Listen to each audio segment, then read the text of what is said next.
আমি সকল ছেলের কাছে হাত জোড় করে অনুরোধ করলাম, তোমরা আল্লাহর দিকে ফিরে আসো। গুনার মধ্যে শান্তি নাই, নারীর ছবির মধ্যে, অশ্লীল দৃশ্যের মধ্যে, উলঙ্গ দৃশ্যের মধ্যে প্রিয় ভাই সুখ হয় না। আল্লাহ তাআলা কোরআনে বলছে, চরিত্রহীন পুরুষকে আল্লাহ বলছে খবিস। খোদার কসম, সূরা নূরের মধ্যে চরিত্রহীন পুরুষকে আল্লাহ বলছে খবিস, চরিত্রহীন নারীকে আল্লাহ বলছে খবিসাত, খবিস। আল্লাহ বলছে, ওয়াদা দিছে, আল্লাহর ওয়াদা ভুল হয় না। আল্লাহ বলছে, তোরা পুরুষ যারা চরিত্রহীন, তোদের বউ মিলবে চরিত্রহীন। তোরা মহিলা যারা, মেয়ে যারা চরিত্রহীন, তোদের স্বামী মিলবে চরিত্রহীন। তখন বুঝ, মানুষের বেডি সাউন আর ঘরের বেডি 2 নম্বর। টের পাইবা কয় দিনে রাত যায়, কয় দিনে দিন যায়। মাস 24 দিনে শেষ হয়ে যাবে, 30 দিন আর লাগতো না। হ্যাঁ হ্যাঁ, এমনিতে তো মোবাইলের বেডি, রাস্তার নর্তকী, হ্যাঁ, অবৈধ প্রেমিকা, হ্যাঁ, ওর সব কিছু ফরমালিন, ধোকা।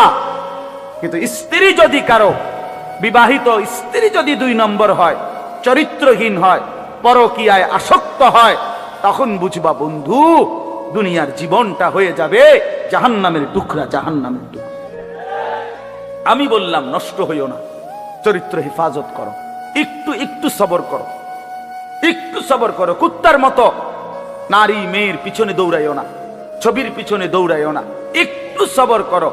যেই চাহিদা আল্লাহ দিছে, সেই চাহিদা পূরণের হালাল ব্যবস্থা আল্লাহ রাখছে। তৃষ্ণা আল্লাহ দিছেন, পানি আল্লাহ দিছেন, ক্ষুধা আল্লাহ দিছেন, খাবার আল্লাহ দিছেন, লজ্জাস্থানের চাহিদা আল্লাহই দিয়েছেন, হালাল স্ত্রী আল্লাহই সৃষ্টি করেছেন। অতএব অপেক্ষা করো, একটু সবর করো, এক পবিত্র স্ত্রী মিলে যাবে, এক হালাল স্ত্রী মিলে যাবে। ছেলে সবর করো, বাপ সবর। কি যে ক্লাস 8-এ পড়ে, তুমি এবছরই এসএসসি দিয়ে লাও, কথা বলে না? এই 8-এর ছাত্র, তুমি এবছরই এসএসসি পরীক্ষা দিয়ে ফেলো, হবে তো না? এসএসসির ছেলে, তুমি এবারই ইন্টার দিয়ে ফেলো, ইন্টারের ছেলে এবারই অনার্স শেষ করো, 4th ইয়ার। কেমনে হবে ভাইয়া? তো একটু কি সবর করতে হবে না? 4টা বছর কি অনার্সের জন্য পার করতে হবে না? তো একটু সবর করো। আল্লাহ তো কোরআনে ওয়াদা দিছে, আমি প্রত্যেক পুরুষের দেহের অংশ থেকে আমি আল্লাহ তার স্ত্রী, ওয়ামিন আয়াতিহি আন খালাকা লাকুম মিন আনফুসিকুম আজওয়াজান। আল্লাহ বলেন, পুরুষের দেহের অংশ থেকে, পাঁজরের হাড্ডি থেকে আমি আল্লাহ তার স্ত্রীকে সৃষ্টি করে ফেলেছি। খালাকা মানে মাজির সিগা, অতীতকাল সৃষ্টি করা হয়েছে। আল্লাহ বলেন, সেই বিবি যখন মিলে যাবে, লিতাসকুনু ইলাইহা, তুমি একদম প্রশান্ত, সুকুন, চির শান্তি, প্রশান্তি মিলেই যাবে। এই জন্য আমি অনুরোধ করছি, অনেক বয়স্ক বাবারা আছেন আপনাদের সামনে, এর চাইতে খোলামেলা আর বলা সম্ভব না আমার নওজোয়ান ছেলেদেরকে, নইলে আলাদা পাইলে আরো কইতাম। হুমুল কওমু লা ইয়াশকা বিহিম জালিসুন। আল্লাহ তাআলা বলেন হাদিসে কুদসিতে, আমার প্রিয় বান্দাদের মজলিস, এখানে যেই বসে কাউকেই বঞ্চিত করা হয় না, কেউই বঞ্চিত হয় না।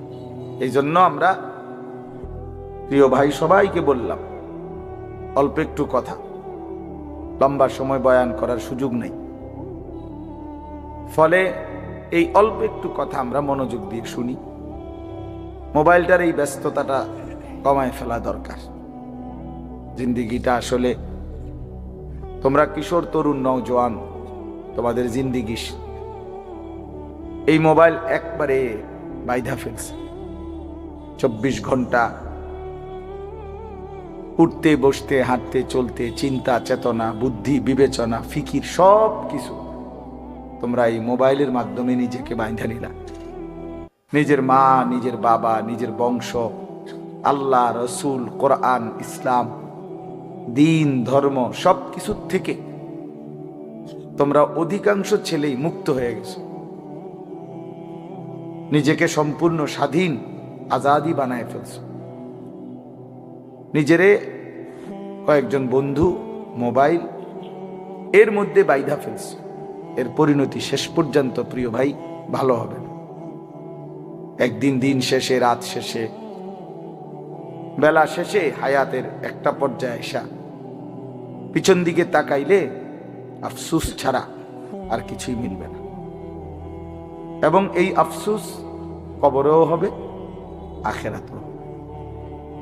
কোরআন শরীফে আছে, আল্লাহ তাআলা বলেন, ওয়াজিআ ইয়াউমাইদিন বিজাহান্নাম, হাশরের ময়দানে ফেরেশতারা জাহান্নামকে টেনে আনবেন, আর জাহান্নাম একটা বিকট চিৎকার দিবে, গর্জন আগুনের।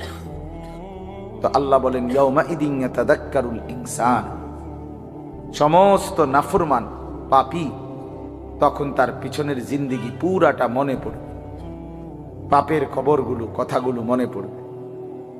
কিন্তু আল্লাহ নিজেই বলেন, ওয়া আন্না লাহু যিকরা, কিন্তু বলো না বান্দা, সেদিন মনে পড়ে কি লাভ হবে? ওয়া আন্না লাহু যিকরা, কি হবে সেদিন মনে পড়ে? ঠিক আছে, বুঝলাম, ফায়দা কি? মনে পড়লো, ঠিক আছে, চুরি, ডাকাতি, জিনা, ব্যভিচার, নাচ, গান, মদ, জুয়া, নারীর ছবি, অশ্লীল দৃশ্য, হারাম টাকা, সুদ, ঘুষ, মিথ্যা, অন্যায়, সবই মনে পড়লো, বুঝেও আসলো যে পাপ, অপরাধ, লাভ কি? ইয়াকুলু ইয়া লাইতানি কদ্দামতু লিহায়াতি, এই কথাটা বলার জন্য আমি পড়ছি। আল্লাহ বলেন, সেদিন নাফরমান পাপী বলবে, ইয়া লাইতানি কদ্দামতু লিহায়াতি, হায় আমার মন্দ কপাল, ইয়া লাইতানি, হায় আফসুস, আমি যদি আমার দুনিয়ার হায়াতে, আজকের এই হায়াত আখিরাতের জন্য কিছু পাঠাইতাম। আমি যদি, আমার তো টাকা ছিল, আমি যদি দান করতাম, আমার তো হায়াত ছিল, আমি যদি আল্লাহ তাআলার বন্দেগী করতাম। জোহরের আজান দিছে 1টা বাজে, আসরের আজান দিছে 3:45 বাজে, তো আমি যদি এই 3.25 ঘন্টা এর মধ্যে জোহরের নামাজ যদি পড়তাম, সময় তো ছিল আমার। ফজরের আজান দিছে 5:20, ফজরের ওয়াক্ত হয়ে রয়ে গেছে 6:30, তার চাইতেও বেশি, 1 ঘন্টা, সোয়া ঘন্টার মতো ফজরের ওয়াক্ত। এই পুরা সময় তো ছিল আমার, কিন্তু আমি যদি 4টা রাকাত নামাজ পড়ে নিতাম, এইভাবে আফসুস করে, ইয়া লাইতানি কদ্দামতু লিহায়াতি, হায় আমার মন্দ কপাল, আমি যদি দুনিয়ায় থাকতে আখিরাতের জন্য কিছু পাঠাইতাম। তো আল্লাহ তখন বলে, ফায়াউমা ইদিল্লা ইউআযযিবু আযাবাহু আহাদ, হায় আমার নাফরমান বান্দা, আজকে তোমাকে আমি আল্লাহর মতো শাস্তি, আযাব আর কেউ দিবে না। আজ আমি তোমারে এমন মারা মারব, বেঈমান, আমি আজ তোকে এমন শাস্তি দেব নাফরমান, যে শাস্তি তোকে আর কেউ দেয় নাই। তুই নাফরমান কল্পনাও করতে পারবি না আমি মালিকের আযাব কত ভয়ানক, তুমি আন্দাজি করতে পারো, তুমি ভাবতেও পারো নাই আমি আল্লাহর আযাব কেমন। এজন্য আল্লাহ নিজে বলতেছে, লা ইউআযযিবু আযাবাহু আহাদ, সেদিন আমি আল্লাহর আযাবের চাইতে ভয়ানক শাস্তি তোকে বান্দার কেউ দিবে না, তোকে আর কেউ দিবে না। ওয়া আন্না আযাবি হুয়াল আযাবুল আলীম, আল্লাহ তাআলা কোরআনে বলে, বান্দা শোনো, আমার আযাব হুয়াল আযাবুল আলীম, বড় বেশি যন্ত্রণাদায়ক, বড় বেশি কষ্টদায়ক। ওয়ালা ইউথিকু ওয়াসাকাহু আহাদ, আল্লাহ বলে, বান্দা আমার ফেরেশতারা তোমারে যেই বাঁধা বাঁধবে, এমন শক্ত বাঁধা আর তোমারে কেউ বাঁধে নাই। তুমি নাফরমান, জানো না আমার ফেরেশতার বাঁধন কত কঠিন হবে। তুমি টের পাইবা তোমার এখনই, যখন হাসরের ময়দানে নাফরমান বাঁধবে, তখন তুমি বুঝবা। খুযূহু ফাগুল্লুহু সুম্মাল জাহিমা সাল্লু, কোরআন শরীফে আছে, নাফরমান চিৎকার করবে হাসরের ময়দানে, আর আল্লাহ ফেরেশতাদেরকে বলবে, খুযূহু, এরে ধরো, এই ফেরেশতা বেঈমান রে ধর, তাকে খুযূহু, ধর তাকে, ফাগুল্লুহু, তারে বেঁধে ফেল। বান্ধে, টাইট করে বান্ধে। তো ফেরেশতারা বেঁধে ফেলবে। এবার ফেরেশতারা জিজ্ঞেস করবে, মাওলা এবার কি করব?